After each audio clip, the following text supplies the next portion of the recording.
La chronique bourse, la quotidienne Zone Bourse, Anthony Bondin.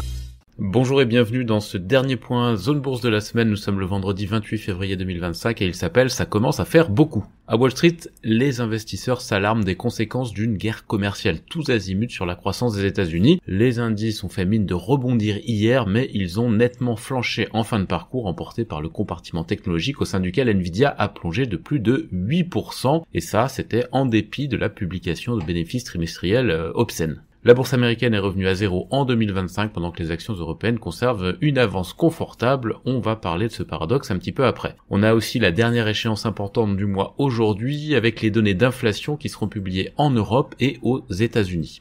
J'écris régulièrement dans ces colonnes que le principal ennemi de l'investisseur, c'est l'incertitude. Quand les règles du jeu sont relativement claires et conduisent à imaginer que l'avenir est prévisible, les financiers sont capables de réagir de façon rationnelle, à la hausse comme à la baisse d'ailleurs, même s'il faut bien reconnaître que c'est plus facile à la hausse. Les choses se gâtent généralement quand les clés de lecture se multiplient et se complexifient, surtout quand certaines de ces clés sont brutales ou imprévisibles. Et en ce mois de février, les marchés financiers trouvent que l'équation est devenue trop complexe et trop déroutante. L'origine de ces remous a un nom, c'est Donald Trump. La détermination du président américain à faire bouger les lignes est désormais légendaire, mais les milieux d'affaires commencent à trouver le niveau d'improvisation un petit peu alarmant. Et s'ils reconnaissent du mérite à certaines des actions de la Maison-Blanche, ils s'inquiètent aussi des conséquences de la combinaison de certaines d'entre elles. Si vous voulez, c'est un peu comme quand plusieurs matériaux sont inoffensifs quand ils sont utilisés sans interagir, mais qu'ils se transforment en un puissant explosif instable quand on les mélange. Et on en est un petit peu là, les coups de boutoir de l'administration Trump contre le commerce mondial, les relations internationales, la régulation ou l'organisation fédérale et sociale font monter la prime de risque et baisser les marchés actions.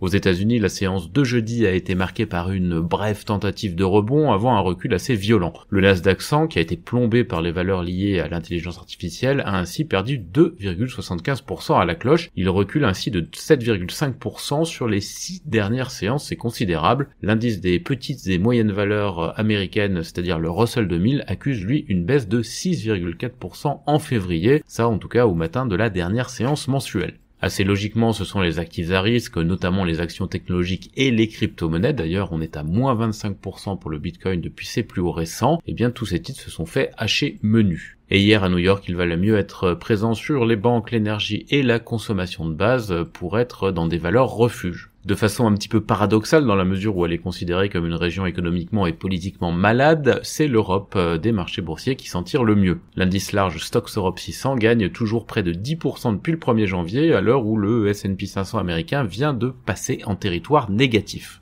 Mais il ne faut pas se leurrer, le vieux continent a souffert hier et souffrira encore si l'économie américaine venait à donner à son tour des signes de faiblesse ou de dérèglement. Car c'est un petit peu cela qui se joue en toile de fond. Les enquêtes de confiance des milieux d'affaires américains montreront à coup sûr en mars que la crainte numéro 1 prend la forme d'une sorte de tempête parfaite. Retour de l'inflation américaine à cause des barrières douanières, taux élevés, ralentissement économique, hausse du chômage et spirale négative. Bien sûr, le pire n'est jamais garanti, mais le niveau d'alerte est monté d'un cran avec l'arrivée des surtaxes douanières effectives dès la semaine prochaine, sauf évidemment un énième coup de théâtre, et à ce titre, je rappelle que sur ce point, la tactique de Donald Trump est toujours assez claire, lancer des ultimatums pour arracher des accords. Mais à défaut, des marchandises représentant annuellement environ 1000 milliards de dollars d'importation canadiennes, mexicaines et chinoises aux États-Unis vont être taxées à l'entrée dès le 4 mars. Pour en revenir à l'actu de ce vendredi, elle est dominée par la rencontre entre le Premier ministre britannique Keir Starmer et Donald Trump. La discussion a semble-t-il été positive pour d'éventuels accords commerciaux bilatéraux futurs, mais infructueuse sur la question de la sécurité de l'Ukraine. Volodymyr Zelensky, lui, prendra la suite du Premier ministre britannique à Washington avec la probable signature de l'accord sur les minerais qui maintiendrait les États-Unis dans le camp européen face à la Russie. Il faudra aussi garder un œil sur les premières projections d'inflation de février pour la France, l'Italie et l'Allemagne. Elles ne devraient pas faire dévier les pronostics de baisse de taux de la BCE la semaine prochaine. Et pour rester dans le thème, les marchés prendront aussi connaissance à 14h30 de l'inflation PCE aux États-Unis du mois de janvier. C'est un indicateur qui est très suivi par la Fed, même s'il tombe un petit peu tardivement, parce qu'il couvre l'évolution des prix à l'échelle du consommateur. L'indicateur devrait montrer que la hausse des prix continue à ralentir outre-Atlantique hors énergie et alimentation en tout cas, pas assez pour être tout à fait serein concernant la politique monétaire, mais suffisamment pour que la pente reste orientée dans le bon sens. Toute autre lecture que celle du consensus rebattrait les cartes. Le consensus, c'est 2,6% de hausse sur un an pour l'indice Core PCE contre 2,8% en décembre 2024. Les marchés d'Asie-Pacifique ce matin, eh bien, ils bouclent le mois de février en PLS.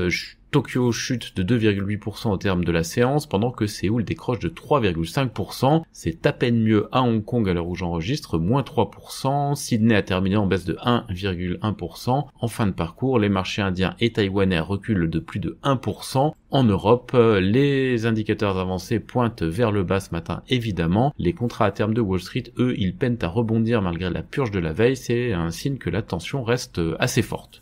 En ce qui concerne l'actu des entreprises, il y a encore eu pas mal de publications de résultats, notamment en Europe. On commence par la France. On a eu les chiffres de Saint-Gobain, de Téléperformance, de Valeo, de Nexity, de Viridien ou encore de PC Group, de Thermador, de Energy, de Ventiva, etc. Stellantis a annoncé que la ligne de production de ses Fiat 500 hybrides à Mirafiori en Italie démarrera en avril. La AGM de Katana a validé le transfert de la société sur Euronext Growth. On a aussi des petites actus du côté de HRS, du VGRMI, de DroneVolt ou encore d'Iconisys. Ailleurs en Europe, du côté des publications importantes, on a notamment Allianz, BASF, Amadeus, Sacyr, Clariant, Nexi ou encore Puig depuis hier soir. Par ailleurs, Flatex de Giro annonce la démission de son président du conseil de surveillance. La banque grecque Alpha Bank va racheter la banque chypriote Astrobank. Galp Energia lance un programme de rachat d'actions de 250 millions d'euros à partir d'aujourd'hui. Et c'est à peu près tout pour les valeurs européennes ce matin. Côté Amérique du Nord, on avait des sociétés qui étaient en hausse hors séance après les trimestriels. C'est Bloom Energy à plus 9% et Monster Beverage à plus 3%. Beaucoup de baisse en revanche post-séance après des trimestriels. Rocket Lab moins 18%, NetApp moins 14%, Global Star moins 9%, Duolingo moins 7%, Solventum moins 5% et HP Inc. moins 3,9%. HP Inc. justement qui supprime jusqu'à 2000 emplois additionnels dans le cadre d'une campagne de réduction des coûts selon le Wall Street Journal. Par ailleurs, Meta est en pourparlers avec Apollo pour financer un centre de données selon les infos de Bloomberg, et CNBC annonce que Meta prévoit de lancer une application Meta IA autonome de ses autres applications. Amazon Web Services a présenté une puce informatique quantique dotée de nouvelles technologies. Apple est accusé d'avoir menti sur l'empreinte carbone de ses montres connectées et Tesla prévoirait un service gratuit de taxi autonome en Californie selon les rumeurs de la presse locale. En Asie-Pacifique et ailleurs, Toyota prévoit une production mondiale de mars à mai d'environ 2,5 millions d'unités, en hausse de 5,7%. Ça, c'est grâce à la production en progression des véhicules hybrides. Le fabricant chinois Hikvision ne parvient pas à faire lever en justice l'interdiction d'homologation de ses équipements aux États-Unis. Et enfin, Singapore Telecommunications n'a pas pris de décision concernant l'option pour sa participation dans la société Gulf. Voilà, c'est terminé pour ce point de marché du jour. Je vous souhaite une excellente journée et un très bon week-end à toutes et à tous.